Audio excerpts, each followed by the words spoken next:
Hello everyone, welcome to my YouTube channel PAPC pharma classes. आज हम pharmacology subject के अंदर हमारा न्यू चैप्टर स्टार्ट करने वाले हैं जिसका नाम है NSAID। NSAID means non steroidal anti inflammatory drugs. Non steroidal anti inflammatory drugs.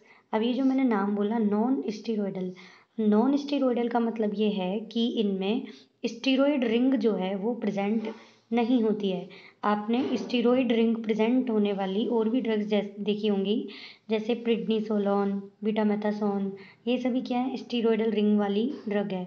और इनके अंदर जो स्टीरॉयड रिंग वाली ड्रग है, इनके अंदर प्रॉपर्टी होती है एंटी इन्फ्लामेटरी की। लेकिन ये देखा गया कि बिना स्टीरॉयड रिंग वाली जो ड्रग्स होती है उनका एक कॉमन नाम दे दिया गया, non steroidal anti inflammatory drugs. और इनका जो यूज़ है वो एनाल्जेसिक, एंटी इन्फ्लामेटरी और anti pyretic. Analgesic means pain killer, anti inflammatory inflammation के अगेंस्ट, और anti pyretic. Anti pyretic means जो आपका बॉडी टेम्परेचर नॉर्मल से ज़्यादा हो जाता है तो आपको क्या हो जाता है, वहाँ पे फीवर, बॉडी को फीवर हो जाता है। तो उसको नॉर्मल में करने के लिए, वो टेम्परेचर जो नॉर्मल से ज़्यादा है उसको कम करने के लिए एंटी पायरेटिक ड्रग दी जाती है। ये तो होती है non steroidal anti inflammatory drugs. जो इनका ये जो काम करती हैं बॉडी के अंदर एंटी पायरेटिक ड्रग, ये दो मैकेनिज्म से काम करती है। एक तो काम करती है क्यूटेनियस वेसोडाइलेशन के थ्रू। किसके थ्रू? क्यूटेनियस वेसोडाइलेशन के थ्रू। ये क्या करती है, स्किन की जो ब्लड वेसल है उनको करती है डायलेट, जिससे कि उनमें ब्लड फ्लो जो है वो ज़्यादा होता है। ठीक है, एक तो ये काम करती है। और जो दूसरा काम करती है वो करती है स्वेटिंग को इंड्यूस करके। स्वेटिंग यानी कि बॉडी में स्वेट जो है उसको बढ़ा के, जिससे कि फिर टेम्परेचर जो है वो नॉर्मल हो जाता है बॉडी का। तो ये इस तरीके से यहाँ पे काम करती हैं। एक जो ये ड्रग्स होती हैं, इनका जो साइड इफ़ेक्ट है वो मोस्टली गैस्ट्रिक अल्सरेशन का होता है। मतलब ये जो स्टमक की म्यूकोसा है उसको क्या कर देती है वहाँ पे डैमेज, जिससे कि अल्सर जो है वो ज़्यादा होता है। और फिर इसमें से जो ब्लड है वो भी थोड़ा स्टूल के साथ बाहर आता है, इसलिए जो स्टूल है वो भी वहाँ पे ब्लैक टेरी स्टूल जो है वो उस टाइप का बन जाता है, या थोड़ा ब्लैकिश स्टूल। ये इनके साइड इफ़ेक्ट है।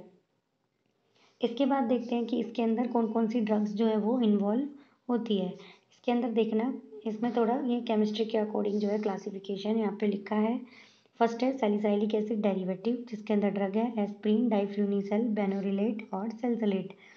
Salicylic acid derivative. Salicylic acid derivative का मतलब ये है कि अगर मैं स्ट्रक्चर के हिसाब से आपको बताऊं तो इस तरीके से यहाँ पे ये तो हो गया क्या, बेंजोइक एसिड। और अगर यहाँ पे OH लगा दें तो ये क्या हुआ यहाँ पे, सैलिसिलिक एसिड।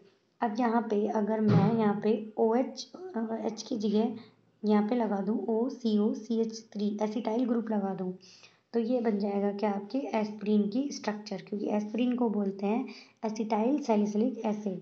एसिटाइल और फिर ये सैलिसिलिक एसिड। तो इस तरीके से सैलिसिलिक एसिड डेरिवेटिव्स जो हैं वो होते हैं। नेक्स्ट आपके यहाँ पे एक ड्रग लिखी हुई है बेनड्रोलेट। बेनड्रोलेट जो है यहाँ पे ये एक प्रोड्रग होती है। क्या होती है? ये एक प्रोड्रग होती है। और जो बेनड्रोलेट है ये एस्प्रिन और पैरासीटामोल से मिलके बनती है। प्रोड्रग का मीन्स ये है कि बॉडी में जाने के बाद ये मेटाबोलाइज होगी, और जब ये मेटाबोलाइज होगी तो ये दो पार्ट में वहाँ पे डिवाइड हो जाएगी, एक तो एस्प्रिन और एक सैलिसिलिक एसिड के अंदर। ठीक है, और ये जो ड्रग मेटाबोलाइज होगी वो कैसे होगी, हाइड्रोलाइसिस के थ्रू। किसके थ्रू? हाइड्रोलाइसिस के थ्रू। मेटाबॉलिज्म भी कई टाइप से होता है, तो ये हाइड्रोलाइसिस के थ्रू जो है वो मेटाबोलाइज यहाँ पे होगी। और जो बेनड्रोलेट है वो, इसके अंदर जो ग्रुप है वो होता है कौन सा, एस्टर ग्रुप। कौन सा होता है? Ester group. ये तो क्या है कि सैलिसिलिक एसिड डेरिवेटिव्स के लिए। नेक्स्ट देखते हैं 3,5 पायराजोलिडीन डेरिवेटिव। इसके अंदर जो ड्रग है फिनाइल ब्यूटाजोन ऑक्सीफेन ब्यूटाजोन, इसी से ये बनता है, फिनाइल ब्यूटाजोन और ऑक्सीफेन ब्यूटाजोन। पैराजोलिन डेरिवेट जो ये हैं पैराजोलिन डाइओन डेरिवेटिव्स, वो किस टाइप से इनके स्ट्रक्चर देखें अगर, तो ये क्या है, इस तरीके से 5 मेंबर यहाँ पे रिंग बनेगी। एजोलिडीन यानी कि नाइट्रोजन, और ये दो नाइट्रोजन जब बन जाते हैं तो ये एजो कहलाते हैं। अब लिखा है 3, 5 और यहाँ पे ये डाइओन। तो अगर नंबरिंग करूँ मैं, 1 2 3 4 5, 3 पे और 5 पे डाई ऑन ग्रुप। तो इस टाइप से ये इसका बेसिक स्केलेटल है पैराजोलिन डेरिवेटिव का। नेक्स्ट है एंथ्रानिलिक एसिड डेरिवेटिव। ड्रग के नाम है मिफिनामिक एसिड, मैक्लोफिनामिक एसिड, फ्लूफिनामिक एसिड। ये फिनामिक है। इन सबको कलेक्टिवली अगर हम चाहें तो बोल सकते हैं फिनामेट्स। क्या बोल सकते हैं? फिनामेट्स। और जो एंथ्रानिलिक एसिड डेरिवेटिव है वो क्या है कि इसी टाइप से मिलके बनता है कि एक तो ये आपकी क्या हो गई बेंजीन रिंग, यहाँ पे COH, ये तो बन गया क्या आपका बेंजोइक एसिड। और अगर एंथ्रानिलिक की बात करें तो इसके बाद अगर दोनों साथ में यहाँ पे NH2 ग्रुप हो तो ये हो जाएगा क्या एंथ्रानिलिक एसिड डेरिवेटिव। तो इस टाइप से ये एंथ्रानिलिक एसिड की स्ट्रक्चर है। नेक्स्ट है ये जो मिफेनेमिक एसिड है इसका क्या मोस्टली साइड इफेक्ट आता है एलर्जिक रिएक्शन। क्या आता है? Allergic reaction. मिफेनामिक एसिड वैसे छोटे बच्चों को ज़्यादा प्रिस्क्राइब की जाती है और उनमें ही देखने को मिला है कि जो साइड इफेक्ट है एलर्जिक रिएक्शन होता है। एस्पिरिन से भी एलर्जिक रिएक्शन साइड इफेक्ट होता है लेकिन मोस्टली जो है वो गैस्ट्रिक अल्सरेशन होता है। ठीक है। एंथ्रानिलिक एसिड डेरिवेटिव में एक स्ट्रक्चर हमने और पढ़ी थी जब हमने डायूरेटिक्स पढ़े थे। वो कौन सी?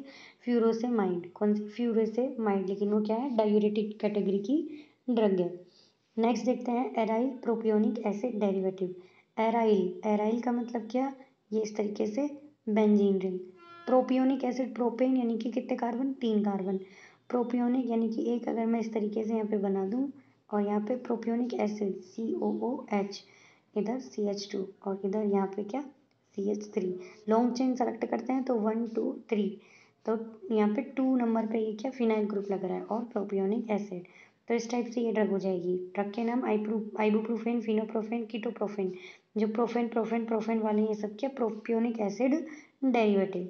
तो इस टाइप से ये वाली ड्रग जो है इनके क्लासिफिकेशन। नेक्स्ट देखते हैं। नेक्स्ट जो है aryl acetic acid derivative. Aryl यानी कि क्या? बेंजीन। एराइल का मतलब क्या?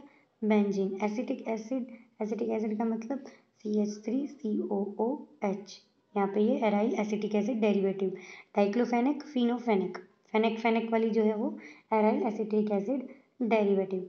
नेक्स्ट है इंडोल डेरिवेटिव। नाम में ही है ये तो इंडोमेथासीन इंडोल डेरिवेटिव।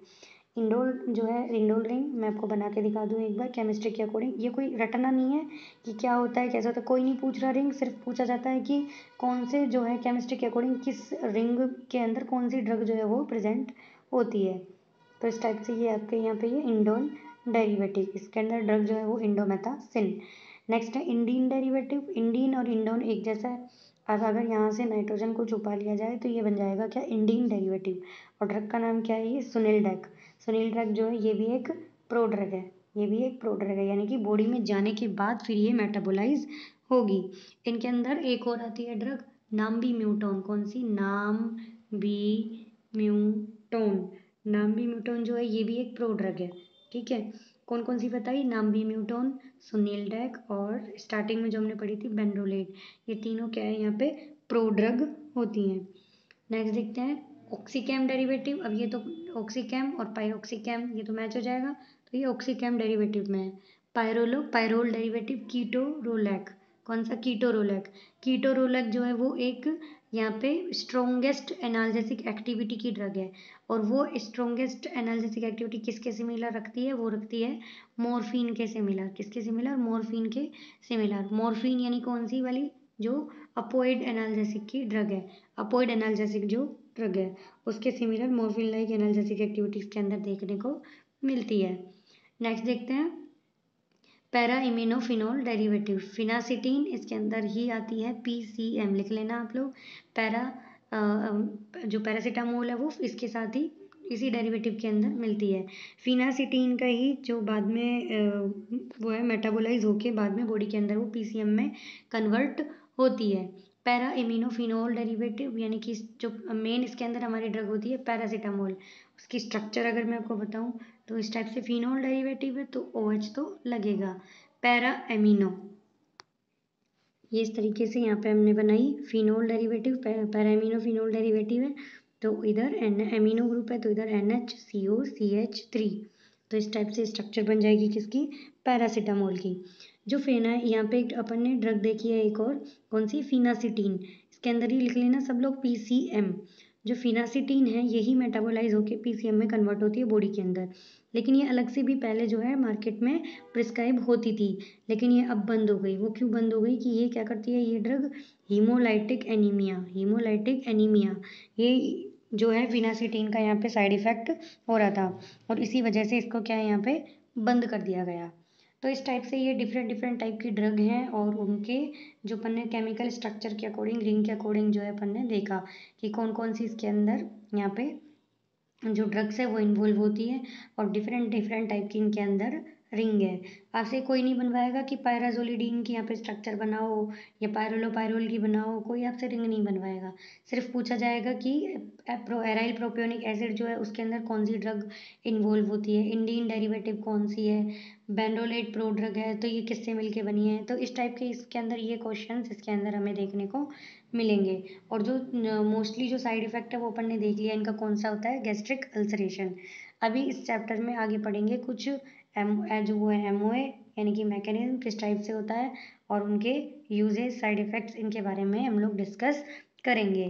तब तक इसको पढ़ो, किसी को कोई कंफ्यूजन है वो मुझे कमेंट में ज़रूर बताना। ओके, थैंक यू, धन्यवाद, जय हिंद, जय भारत।